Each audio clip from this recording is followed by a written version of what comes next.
ಬಂಧು ಮಿತ್ರರೇ ನಮಸ್ಕಾರ. ಎಸ್, ಬಹಳ ಪ್ರಮುಖವಾಗಿ ಇವತ್ತು ರಾಜ್ಯದಲ್ಲಿ ಕಾಂಗ್ರೆಸ್ ಸರ್ಕಾರ ಉಳಿಯುತ್ತಾ ಉಳಿಯಲ್ವಾ ಅನ್ನುವಂಥ ಪ್ರಶ್ನೆಗಳು ಪ್ರಶ್ನಾರ್ಥಕವಾಗಿ ಉಳ್ಕೊಂಡಿದೆ. ಯಾಕೆ ಅಂತಂದರೆ ಈ ಬೆನ್ನಲ್ಲೇ ಕಾಂಗ್ರೆಸ್ ಸರ್ಕಾರ ದೊಡ್ಡ ಮಟ್ಟದ ಶಕ್ತಿ ಪ್ರದರ್ಶನವನ್ನು ಮಾಡಲಿಕ್ಕೆ ಹೊರಟಿದೆ. ಆದರೆ ಇಲ್ಲಿ ಒಂದು ಕರೆಕ್ಷನ್ ಇರಲಿ, ಕಾಂಗ್ರೆಸ್ ಸರ್ಕಾರ ಶಕ್ತಿ ಪ್ರದರ್ಶನ ಅಲ್ಲ, ಬದಲಾಗಿ ಸಿದ್ದರಾಮಯ್ಯ ತನ್ನ ವರ್ಚಸ್ಸನ್ನು ಅಥವಾ ತನ್ನ ಶಕ್ತಿ ಏನು ಅನ್ನೋದನ್ನು ಡಿ.ಕೆ. ಶಿವಕುಮಾರ್ ಅವರಿಗೆ ಮತ್ತೊಮ್ಮೆ ಸಾಬೀತುಪಡಿಸಲಿಕ್ಕೆ ಮುಂದಾಗಿದ್ದಾರಾ ಅನ್ನುವಂಥ ಪ್ರಶ್ನೆ. ಯಾಕೆ ಅಂತಂದರೆ ಪಕ್ಷದ ಚಿಹ್ನೆಯನ್ನು ಬಳಸಿ ಯಾವುದೇ ಕಾರಣಕ್ಕೂ ಯಾವುದೇ ಸಮಾವೇಶವನ್ನು ಮಾಡುವಂತಿಲ್ಲ. ಆದರೆ ಪಕ್ಷದ ಚಿಹ್ನೆಯನ್ನು ಬಳಸಿಕೊಂಡು ನಾವು ಇದು ಸಪರೇಟ್ ಕಾರ್ಯಕ್ರಮ, ಖಾಸಗಿ ಕಾರ್ಯಕ್ರಮ ಅಂತ ಹೇಳುವ ಮುಖಾಂತರ ಕಾಂಗ್ರೆಸ್ ಪಕ್ಷದಲ್ಲಿ ಸಿದ್ದರಾಮಯ್ಯನವರ ವರ್ಚಸ್ಸು ಯಾವ ಮಟ್ಟಕ್ಕಿದೆ ಅಂತ ತೋರಿಸಿಕೊಳ್ಳೋದಕ್ಕೆ ಈ ಒಂದು ಕೆಲಸ ಮಾಡ್ತಿದ್ದಾರೆ ಅನ್ನುವಂಥ ಪ್ರಶ್ನೆಗಳು ಹುಟ್ಟಿದಂಥ ಬೆನ್ನಲ್ಲಿ ಡಿ.ಕೆ. ಶಿವಕುಮಾರ್ ಬಣ ಹೈಕಮಾಂಡ್ಗೆ ಕಂಪ್ಲೇಂಟ್ ಕೊಡುವಂಥ ಕೆಲಸವನ್ನು ಮಾಡ್ತಾರೆ. ಸೊ ಅದನ್ನು ಅಂದರೆ ನೇರವಾಗಿ ಕಂಪ್ಲೇಂಟ್ ಕೊಡೋದಿಲ್ಲ, ಆದರೆ ಇಂಡೈರೆಕ್ಟಾಗಿ ದೂರನ್ನು ಕೊಟ್ಟರೂ ಕೂಡ ಅದನ್ನು ತಲೆಗೆ ಹಾಕಿಕೊಳ್ಳಂತಹ ಸಿದ್ದರಾಮಯ್ಯ ಬಣ ದೊಡ್ಡ ಮಟ್ಟದಲ್ಲಿ ಜನಾಂದೋಲನ ಸಮಾವೇಶವನ್ನು ಮಾಡೋದಕ್ಕೆ ಇವತ್ತು ಮುಂದಾಗಿರುವಂಥ ಪರಿಸ್ಥಿತಿ ನಿರ್ಮಾಣ ಆಗಿದೆ. ಅಂದರೆ ತಾವು ಎಷ್ಟೇ ಒಳಕು ಇದ್ದರೂ ಕೂಡ ಹೊರಗಡೆ ನಾವು ಒಗ್ಗಟ್ಟು ಅಂತ ತೋರಿಸಿಕೊಳ್ಳುವಂಥ ಪ್ರಯತ್ನ ಕಾಂಗ್ರೆಸ್ ನಿರಂತರವಾಗಿ ಮಾಡ್ತಾ ಇದೆ. ಆದರೆ ಬಿ ಜೆ ಪಿಯಲ್ಲಿ ಆ ಒಂದು ಒಗ್ಗಟ್ಟು ಪ್ರದರ್ಶನ ಇಲ್ಲ. ಅದೇ ಕಾರಣಕ್ಕಾಗಿ ಬಿ ಜೆ ಪಿ ಸೋಲನ ಕಾಣ್ತಿರುವಂಥದ್ದು ಕೂಡ ನಾನು ಈ ಹಿಂದಿನ ವಿಡಿಯೋಗಳಲ್ಲಿ ಹೇಳ್ತಾ ಇದ್ದೀನಿ.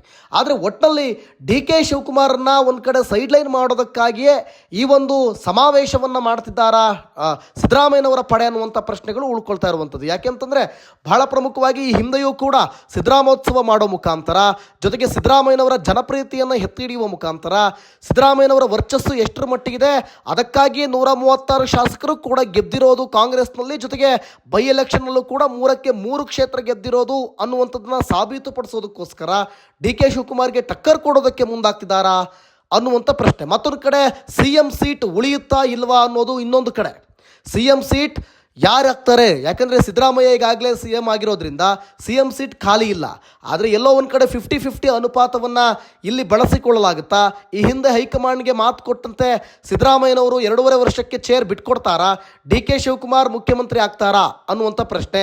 ಯಾಕೆಂದರೆ ವಿಪಕ್ಷಗಳು ಕೊಡ್ತಿರುವಂಥ ಸ್ಫೋಟಕ ಹೇಳಿಕೆಗಳು, ಕಾಂಗ್ರೆಸ್ ಮಿನಿಸ್ಟರ್ಗಳೇ ಕೊಡ್ತಿರುವಂಥ ಸ್ಫೋಟಕ ಹೇಳಿಕೆಗಳು ಒಂದಷ್ಟು ಅನುಮಾನಗಳನ್ನು ಹುಟ್ಟಿಹಾಕಿದೆ.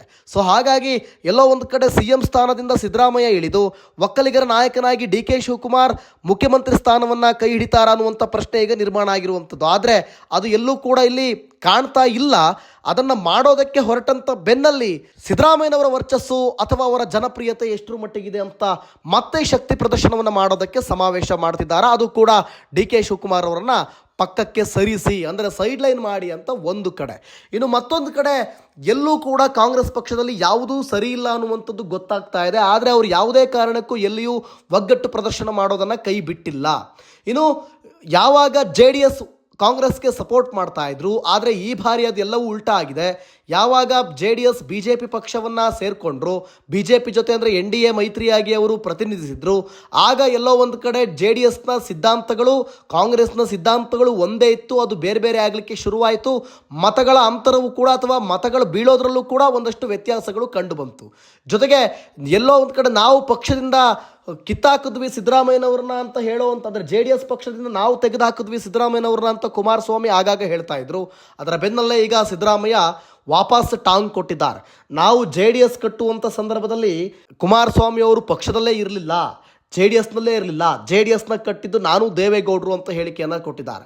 ಬೆಂಗಳೂರಿನಲ್ಲಿ ಮಾಧ್ಯಮಗಳೊಂದಿಗೆ ಮಾತನಾಡುವಂಥ ಸಂದರ್ಭದಲ್ಲಿ JDSನಿಂದ ಹೊರ ಹಾಕಿದ್ದಕ್ಕೆ ಅಹಿಂದ ಸಮಾವೇಶ ನಾವು ಶುರು ಮಾಡಿದ್ದೀವಿ ಅನ್ನೋ ಹೇಳಿಕೆ ಕೊಟ್ಟಿದ್ದಾರೆ.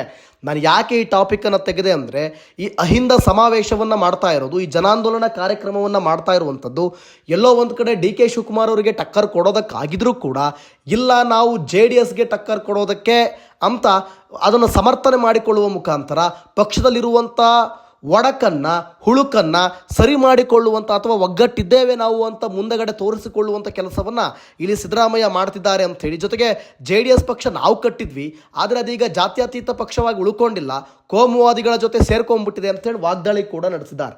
ಒಟ್ಟಾರೆಯಾಗಿ ಒಂದು ಕಡೆ ಪಾಯಿಂಟ್ ನಂಬರ್ 1, ಇಲ್ಲಿ ಸಿ.ಎಂ ಕುರ್ಚಿ ಅಲುಗಾಡ್ತಾ ಇದೆ. ಯಾರಾಗ್ತಾರೆ ಸಿ ಎಂ ಅನ್ನುವಂಥ ಪ್ರಶ್ನೆ. ಸಿದ್ದರಾಮಯ್ಯನವರೇ ಸಿ ಎಂ ಆಗಿ ಉಳ್ಕೊಳ್ತಾರಾ ಅಥವಾ D K Shivakumar C M ಆಗ್ತಾರಾ? ಮತ್ತೊಂದು ಕಡೆ ಒಕ್ಕಲಿಗರ ನಾಯಕ ಯಾರು ಅನ್ನುವಂಥ ಪ್ರಶ್ನೆ.